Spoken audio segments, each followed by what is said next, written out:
So in this lecture, we are going to talk about a bit more complex layout, and this would be our last lecture in the FLEXBOX series.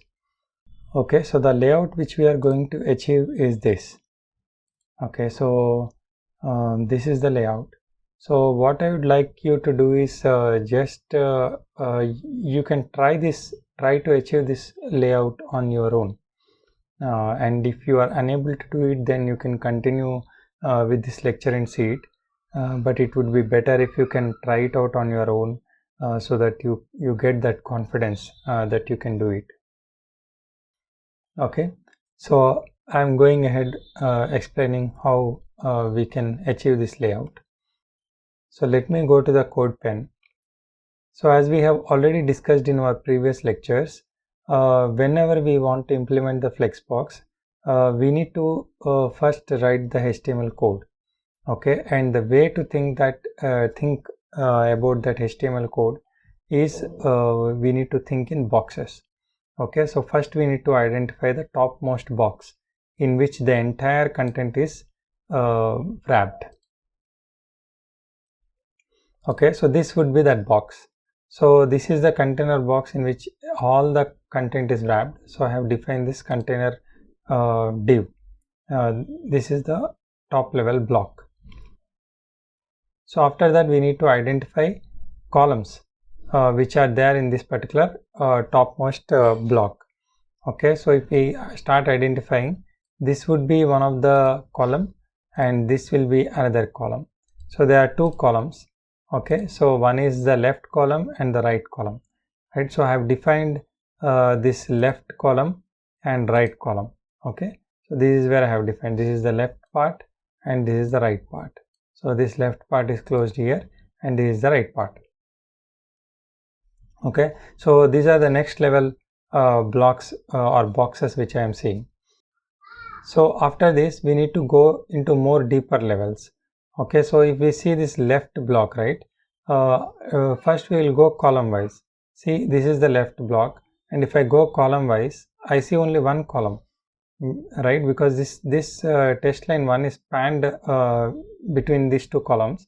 So if I just drag here, this is just one column, this is just one column, right? So there are no columns here, but what I'm seeing is this is one box which is a row, and this is another box. These two combined is another box, right? So these are the two boxes which are aligned one below another.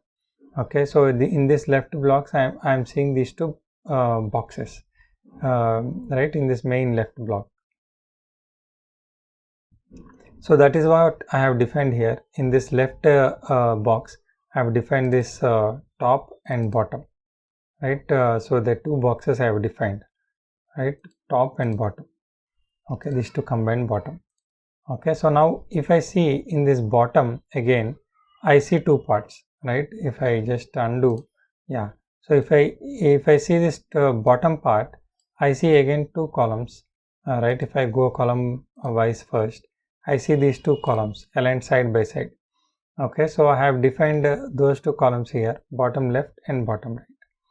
Okay, so this is the HTML part and I'm done with the HTML part. So I'll just copy paste this content here. Okay, so this is the in the left, this is the top. Okay, this is the left block and this is the top one, and in the bottom block this is the left one. So this is the bottom left and bottom right.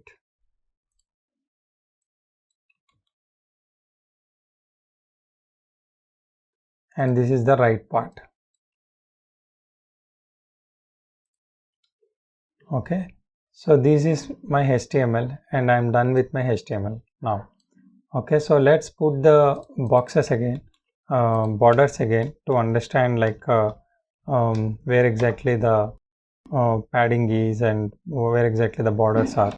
So I'll say border 1 pixel solid black, right? So this is the entire block, right? This is the container block. Okay, so let me give some padding 10 pixel. Okay, so this is my container blocks. This is the width it is occupying, Okay, so let's come to the left part now. Okay, so this is my left part. So let's see how the left part is, right? So in the left part, this is the left part. In the left part, I am seeing two divs, one below another, right? One below another. Okay, so what I'll do, I'll give the border for these two. Okay, so border 1 pixel solid green. Okay, I need to give X here.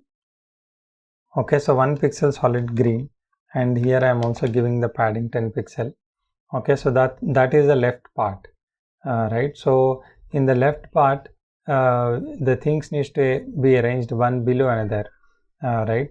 So all are arranged one below another as of now. Okay, so this is fine. Okay, so let's come to the this part, which is the bottom part. Right, so this is the bottom class. Okay, in the bottom class I have two classes again, bottom left and bottom right. So how those two elements should be arranged? It should be arranged one besides another. So let me give display flex here, so that they will be arranged one besides another, because the default flex direction would be row, right? So the default flex direction is row, so they have just aligned one besides another. So now we have done. So now we are done with arranging the bottom part. So if you see here, this block and this right block also have to be aligned one besides another, right? This block and this block have to be aligned one besides another. So these two are part of this main container block, right? So in the container block, we'll give display flex, and the default flex direction would be row. So these two got arranged one besides another. Okay, so for the right block also, let's give some border so that we know how much width it is occupying, right? Okay, so the right part, and then let's add some padding and border. Okay, so this is what it is doing. So it has arranged one besides another, but it hasn't arranged this entire thing to the 100% of the container. Okay, if you see the container width, this is spanning from here to here, which is the black, right? But if you see the left and right, they are not occupying 100%. So this is what left is occupying, and this is what right is occupying. Okay, so now what can we do for us? So now what can we do for this to occupy 100%, right? So let's go to the left, and let's give so let's go to the left and let's give width as 50%. Okay, so now the left part has occupied 50%. So let's go to the right also, and let's occupy that also 50%. Okay, so this covers the entire part, which is 100% now, because we have given the left part as 50% and right part also as 50%. Okay, so now this layout is looking good. But if you see the bottom part again, these two are not occupying the 100%. So let's give some border for that also, and see how much width it is occupying, right? Instead of green, I'll say red here, so that we can identify it. Okay, so now if you see, this bottom part is occupying the 100%, but somehow these two are side by side, right? So let's see so let's see how much width this left and right are also occupying.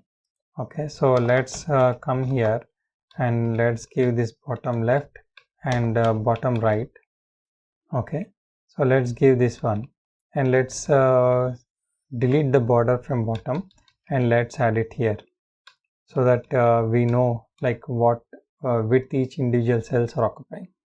So if you see, these cells are not occupying 100% again.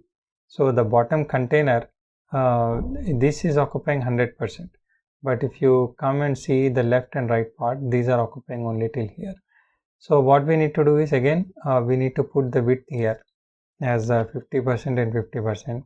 So you are understanding, right? Whenever we put the display as flex and flex direction, they automatically will not span the entire width.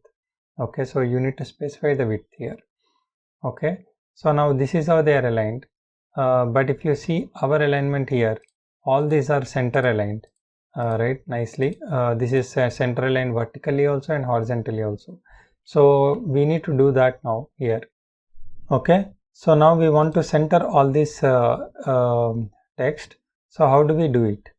Right, so we can either do it, because this is just a text element, we can either do it by text align, or we can also do it using the FLEXBOX. Okay, so since we are doing the FLEXBOX lecture here, we'll center align it using FLEXBOX. Because using FLEXBOX you can either center align the text also or any other elements also. So where should you give this center align? Okay, so whatever is the innermost box in which the text or any element is there which you want to center, right? So the immediate parent of it you need to select. So let us suppose you want to center this text line. You need to see what is the immediate parent of this text line number 1, right? So what is the immediate parent in which it is wrapped? Top. So you need to give justify content in the top. Okay, so this is how justify content works. So before giving justify content, you need to give display flex. Only then the justify content will work. Okay, so now we have given display is flex and justify content is center, and that's how it got centered. Okay, so always see what is the immediate parent available with you, and use that. You need to give justify content center in that particular parent. Like for example, now we want to align this text line 2 and text line 3. Okay, so since these two are wrapped in this parent bottom container, if you give the text align, the display flex and text align, display flex and justify content center, will that work? Just think if it works or not. Okay, I am giving here display flex and justify content. Did it work? No, it will not, because you need to select the immediate parent. Okay, so what is the immediate parent for this text line 2? Alright, the immediate parent would be the bottom left, right? So you need to go to the bottom left class, and then you need to put this, then it will get centered. Similarly, you need to go to the bottom right part and put this, then it will get centered. So if you want to say, center this text line 4, then you need to go to the right class. Okay, so we haven't, so here is the right class. So if you put it in the right class, then it will center align. Now we want to vertically also center align this text. So you need to give align items center also here. Okay, so this is how you make the FLEXBOX work. Hope by now you are clear with the FLEXBOX and how it works. So in our next lectures, we'll move on to CSS grids. Thank you.